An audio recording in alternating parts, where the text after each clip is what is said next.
నాడు యూనివర్సిటీ మంచి భవిష్యత్తు కోసం తెలుగు విద్యార్థులు ఇష్టపడే యూనివర్సిటీ. నాకు చిన్న ఇన్ఫర్మేషన్ తెలిసింది ఏంటంటే, ఒక ప్రముఖ దర్శకుడు రమాప్రభ గారికి నెల నెల ఒక ఎంత డబ్బు నాకు తెలిసింది 20,000 25,000 పంపిస్తున్నారు ప్రతి నెల రమాప్రభ గారికి. ఇప్పుడున్న టాప్ డైరెక్టర్ ఒకరు. మీకెలా తెలిసింది? అది నాకు తెలిసింది, ఇంకా మా పని అది కదా. గ్లుప్తదానం అని ఒకటి ఉంటుంది, స్టేజ్ మీద ఇవ్వటం ఒకటి ఉంటుంది, ఇచ్చినట్టు ఇచ్చి తీసేసుకునే వాళ్ళు కూడా ఉన్నారు. దాంట్లో ఈయనకి నాకు ఏమి రుణము తెలీదు. యాక్చువల్గా చూస్తే అంత బంధం అంత పిక్చర్లు చేయలే, బట్ ఎక్కడి నుంచో చిన్న వైబ్రేషన్స్ మాత్రం ఉంటూ ఉన్నాయండి ఉందరికి. బద్రీ నుంచి బద్రీ అన్నప్పుడే మీకు అర్థమైపోతుంది పూరి బాబాయ్. యాక్చువల్గా ఆయనకు నాకు ఎక్కువ కాలం బంధం లేకపోయినా జన్మల బంధం అని కొన్ని ఉంటాయి. అంటే మీకు ఆ సబ్జెక్ట్ నాకు తెలియదు, కానీ నాకు ప్రాక్టికల్గా చాలా జరుగుతున్నాయి కాబట్టి చెప్తున్నాను. ఆ బంధానికి సంబంధం ఉంటేనే ఆ లింకులు కొనసాగుతాయి. లేదనుకోండి, ఆ పార్టు ఆ నాటకం ఆ సీన్ అయిపోయిన తర్వాత ఆటోమేటిక్గా కట్ అయిపోతాయి. రెండోది, రాను మనము ఒక మైండ్కి మెచ్యూర్డ్ వచ్చే కొద్దీ ఆటోమేటిక్గా నేచురలే మనకి ఆ ఇన్సిడెంట్ కలిగిపిస్తుంది. లేకపోతే ఇప్పుడు నా లాస్ట్ స్టేజ్ సినిమాలు లేవు, ఎక్కడో ఒక మూల ఉన్నా, అయినా కూడా అక్కడి నుంచి నాకు వచ్చేంత బంధం ఏంటి? హైదరాబాద్లో కొన్ని లక్షల మంది ఉన్నారు, వేల మంది ఉన్నారు, పనిచేస్తున్నారు. నాగార్జున బాబు చుట్టూ కొన్ని లక్షల మంది ఉన్నారు, పురి బాబుకు ఉన్నారు. రమాప్రభ ఎక్కడో ఉంది, నాకు వాళ్ళకి ఏమీ లేదు, బట్ అన్నీ ఉన్నాయి కాబట్టే వస్తుంది. అసలు ఎందుకు అంత మీకు డబ్బు పంపించాలన్న డబ్బు అనేది అక్కడ మెయిన్ కాదు, అసలు పంపించాలన్న థాట్, పంపించాలన్న ప్రేమే ఉంటే, కర్టసీ ఏమిటి, రుణం ఏంటి, అది ఎవరిచ్చింది? మరి రుణంగా ఆయన ఇవ్వాల్సిన వాళ్ళు అక్కడ 100 మంది ఉన్నారు, హక్కుతో తీసుకునే వాళ్ళు 100 మంది ఉన్నారు, మోసం చేసి తీసుకున్న వాళ్ళు 100 మంది ఉన్నారు. బట్ నాది ఏమీ లేదు, నాకెందుకు రావాలి, నాకెందుకు ఇవ్వాలి? దాన్నే రుణానుబంధం అంటారు, జన్మబంధం. అదే అంటే మీ ఆ రిలేషన్కి బీజం ఎక్కడ పడింది? పూరి గారు బీజం అంటే మా బి గోపాల్ గారి సినిమా. అంటే అంతకుముందు నుంచి మామూలుగా ఆ అఫెక్షన్ ఏదో సంథింగ్ ఉంది, ఆ యాక్షన్లోనే కనపడుతుంది. ఎక్కువ సినిమాలు చేయకపోవచ్చు, కానీ ఎక్కువగా ఉంటుంది. చేసిన సినిమాలన్నీ మీకు తెలుసు, పూరి బాబు సినిమాలో అన్నీ కూడా మంచి మంచి క్యారెక్టర్, నేనింతే, బద్రి, దేశముదురు, అవన్నీ మామూలు. అప్పుడు బి గోపాల్ బాబు సినిమా మన గోపీచంద్ యాక్ట్ చేస్తున్నాడు, దానికి ఆయన వచ్చారు, 6 అడుగుల బుల్లెట్ వచ్చారు. దేనికో వస్తే మామూలుగా ఎందుకో మేమిద్దరు మాట్లాడే నాగార్జున బాబు దగ్గర కొంతమంది దగ్గర బయట నుంచి మాట్లాడినట్టు ఉండదు, ఎక్కడో లోపల ఏదో హక్కు ప్రేమ అవన్నీ అంటారు కదా, అది మనకి తెలియక ఉన్నట్టు అనిపిస్తుంది. అట్లా నేను ఒకటి అన్నాను, ఏమనలేదు తను, నంబర్ అన్నాడు. ఏమన్నారు? మీరేమన్నారు?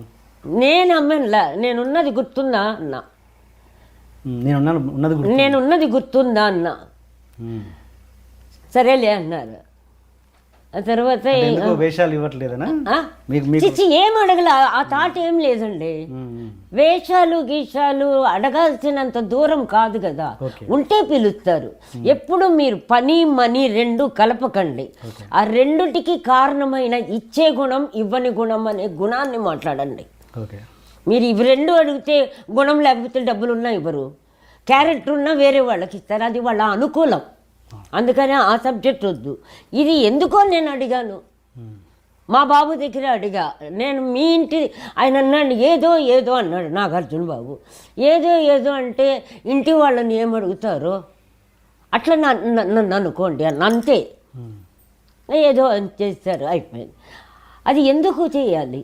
ఇది చెప్పండి. కట్ అయిపోయింది. పూరి నంబర్ తను మామూలుగా ఏదో విన్నాడు, అది సితారా, అది ఏదో పత్రికలో వచ్చింది కదా, వార్త ఓకే. ఒకప్పుడు దాంట్లో ఎవరో మాట్లాడుకున్నప్పుడు ఏదో చెప్పినట్టున్నారు, కొంచెం తను పెద్దగా హ్యాపీగా లేదు, బాగాలేదని. అప్పుడు ఎక్కువగా ఆయన రియాక్ట్ అయ్యాడంట. చెప్పడమేనండి ఇవన్నీ, అది ఎక్కువ అవచ్చు తక్కువ అవచ్చు, మొత్తానికి రియాక్ట్ అయ్యారు అని. అక్కడ రమేష్ గారు అని ఉంటారు, వాళ్ళ బామ్మర్ది గారు. ఎందుకో ఒకసారి ఫోన్ చేస్తే స్టూడియోకి రమ్మన్నారు. వెళితే ఇలా చెప్పారండి, ఇలా ఉన్నారు అంటే మీ నంబరు నాకు షాక్ అనిపించలా. ఎందుకు షాక్ అవ్వలేదంటే నాకు ఇస్తున్నారు, నాకు ఇవ్వాలి అతను అన్న ఒక చిన్న హక్కు లాంటి ఒక భావం, ఒక ప్రేమ లాంటిది. అది చెప్తే అర్థం కాదండి. నాకు ఇవ్వాలి, నాకు ఇస్తారు అతను. మీకు అర్థమైందా? ఆ టైప్ ఆఫ్ సైకాలజీ థాట్ వచ్చింది. సేమ్ అలాగే అయిపోయింది. ఇంతవరకు మళ్ళీ మామూలుగా మాట్లాడేది కూడా లేదు, ఇంతవరకు ఫోను లేదు, మాటల్లా. అంటే అంతవరకే ఆ బంధము చెయ్యాలి, నాకు చెయ్యాలి అనేది ఏదో ఉంటుంది. ఇప్పుడు నాగార్జున రమాప్రభ కాదు, అలాగే పూరి బాబు రమాప్రభ కాదు, అది ఏదో ఉండుంటుందండి. ఉండకపోతే ఇన్ని వేల మందిలో దాంట్లో వందల వేల మంది రమాప్రభ దగ్గర తిన్నవాళ్ళు సగం మంది ఉన్నారు హైదరాబాదులో, సగం మంది ఉన్నారు. బట్ ఒక్కడి డబ్బులు కూడా నాతో తినేవాళ్ళ. పూరి బాబుకి నాకు అంత ఇన్సిడెంటే లేదు. బట్ ఇన్సిడెంట్ మీకు లేదు, బట్ అక్కడికి ఉంది కదండి, పైవాడికి ఉంది. ఎలాంటి టెన్షన్లో కూడా ఎక్కడున్నా కూడా అసలు అది అర్థం కాదని ఇప్పటికి కూడా అర్థం కాదు. అదే నాకు ఇప్పుడు జరుగుతూ ఉంది. సో నంబర్ తీసుకున్నారు అమ్మా, అప్పుడు ఊరికే నంబర్ ఇయ్యన్నాడు, అంతేనండి. ఎన్నో తారీఖు పుట్టావో ఏదో అడిగాడు, 5వ తారీఖు. కరెక్ట్గా 5 లోపల వచ్చేస్తుంది. 4 years. 5వ తారీఖుకి మీకు ప్రతి నెల 20,000 వస్తాయి 5 లోపల. అదే మీరు ఎక్కువగా పర్టికులర్గా చెప్తే నాకు బాగోదు. ఓకే ఓకే, అది అట్లా. అది కూడా ఒక ఫ్యామిలీ మెంబర్కి కూడా 2 రోజులు మర్చిపోతామేమో. నేను అంతకంటే పెద్ద ఫ్యామిలీ మెంబర్ అయ్యి ఉంటానేమో ఎప్పుడైనా, లేకపోతే జరగదండి, అది జరగదు ఏ విధంగాను. ఇంతవరకు ట్రై చేసా మాట్లాడదామని, ఏమని నాకు గిల్టీగా ఉంది. పనైనా ఇస్తే ఆ పనిలో నా కర్టసీ తీర్చుకోవాలనుకుంటే మళ్ళీ నా మైండ్కే నా కోసం నా బాబా నాకు ఇప్పిస్తున్నాడు మనిషి, పని చేసి తీర్చుకోవాలంటే అప్పుడు నేను వేరే మనిషి కింద లెక్క, ఒక కమర్షియల్ కింద, ఒక గిల్టీ కింద లెక్క. అది గిల్టీ కాదు, అది ఇవ్వాలి, అది రూల్స్ అన్నట్టు అయిపోతుంది అని అనిపిస్తుంది. నాది నా ఇస్తున్నారు, దాంట్లో మళ్ళీ పని చేసి తీర్చుకోవడం ఏంటి? కొన్ని రోజుల వరకు మీకు అసలు ఆయన పంపిస్తున్నట్టుగా కూడా తెలియదంట మీకు? కొద్ది రోజులు తెలియదండి, ఎక్కడి నుంచో అంటే అర్థం చేస్తున్నారా? 2-3 months వరకు ఎక్కడి నుంచి వస్తుందో కూడా తెలియలేదండి. తర్వాత ఎందుకో నాకు అనుమానం వచ్చి అట్లా వెతికి ఫోన్ నెంబర్ కూడా దొరకలే. అప్పుడు పట్టుకున్నా క్యాషియర్ని. అవునమ్మా అన్నారు. అది అంత పెద్దగా చెప్పే విషయం కాదులే. ఎందుకు కాదు, ఒక మంచి విషయాన్ని మంచిదే చెప్పేశాం కదా, మంచిది కదా అని. మంచిది అనేది ఫీల్ అవ్వడం, చెప్పేది కాదండి. అది మంచిది కాబట్టి, ధర్మం కాబట్టి వాళ్ళు దాన్ని మర్చిపోయారు. మళ్ళీ ఫోన్ చేసి ఎలా ఉన్నావు అని కూడా అడగల. అది ఫీల్ అవ్వడం. మీకు అర్థమైందా? అట్లా అది బంధాల రుణం అండి, అప్పు రుణం కాదు. అదే మళ్ళీ కలిసారా మీరు ఎప్పుడన్నా పూరి గారు? మీరు పూరి గారు ఎప్పుడైనా కలిసారా మళ్ళీ ఈ మధ్య కాలంలో? దీని తర్వాత కలవలేదండి. అది ఇక్కడ కలవలేదు, అక్కడ మాట్లాడలేదు. ఫోన్ చేసి కనీసం ఎప్పుడన్నా ఫోన్ నెంబరు లేదు, కలవాల. అడిగినా ఇవ్వరు కదా ఫోన్. అయినా మాట్లాడలేమని, మాటలు ఉండవు. నేను చెప్పాను కదా, భౌతికానికి మాటలకి చాలా తేడా ఉంటుంది. భౌతిక సంబంధం ఉంటే మాటలు ఉండదు, పక్కనే ఉన్నారు, మానసికంగా కలవం. దూరం ఉన్న 24 hours అనుకుంటాం. దేవుడు అంతేగా, ప్రకృతి అంతే కదా. భౌతికంగా ఎవరి దగ్గర ఉంటారో వాళ్ళు మానసికంగా 80% దగ్గర ఉండరండి. 80% ఉండరు. అది మిగతా నేను అంటది వాళ్ళ ప్రాబ్లం. నేను చెప్పగలను 80 ఏంటి 90% లేరు, ఉన్నారు అంతే. బట్ మొత్తం మైండ్, మనసు అన్నీ దూరంగా ఉంటారు. ఎవరి శ్వాసకు దగ్గర ఉంటారు. అట్లా. పూరి గారు నిజంగా ఇది చాలా గొప్ప పని. అది గొప్ప కాదండి, అది మీకు గొప్పగా దానికి ఆ మీనింగ్లో చెప్పలే. గొప్ప అంటే కొన్ని ఫీలింగ్స్కి దేవుడు గొప్పవాడు అని ఎట్లా చెప్తారు? మీకు అర్థమైందా? గొప్పే, ఆ జన్మ గొప్ప అంతే. అందువల్లే ఎన్నొచ్చినా కూడా తట్టుకొని నవ్వుతూ నిలబడగలుగుతున్నాడు. ఈ మధ్య ఎందుకో జూనియర్ ఎన్టీఆర్ బాబు దగ్గర ఒకటి గమనించానండి, నా మైండ్కి చాలా మెచ్యూర్డ్గా చాలా ఫిలాసఫీ, చాలా డెప్త్గా ఆ ఫేస్లో ఒక ఇప్పుడున్న ఒక 2 years బ్యాక్ ఇప్పటికి 30 years డిఫరెన్స్ కనపడుతూ ఉంది.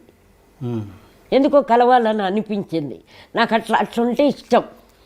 ఇప్పుడు నేను కలవాలని ఎవరికి మధ్య చెప్పక్కర్లా, ఆ ప్రకృతి కరెక్ట్గా ఆ ప్లేస్ కల్పిస్తుంది. అది కరెక్ట్గా కల్పిస్తుంది. మధ్యలో ఎవరు ఉండకుండా కలపాలి. అంటే కొన్ని ప్రకృతికి సంబంధించిన విషయాలకి మీడియేటర్స్ ఉండదు. అశూన్యం అని ఒకటి అంటారు, ఆ వైబ్రేషనే కలుపుతుంది. కొన్ని నాకు నమ్మకాలు ఉన్నాయండి. ఆ దేవుడు పూజలు భజనలు గుళ్ళు మనకు అది సరిపోదండి.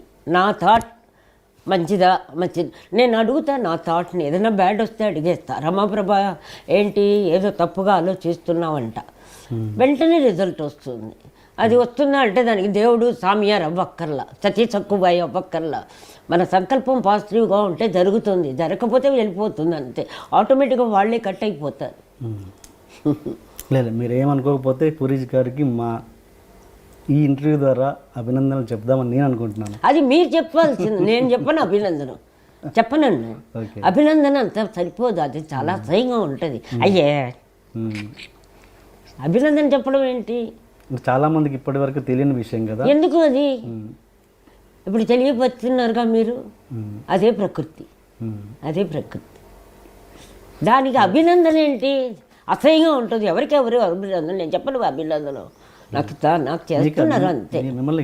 కాదు అది అభినందన కూడా అది వద్దులేండి. దానికి కొన్నింటికి మాటలు ఉండవు. వెరీ గ్రేట్ పూరి గారు, థ్యాంక్ యూ. అయ్యో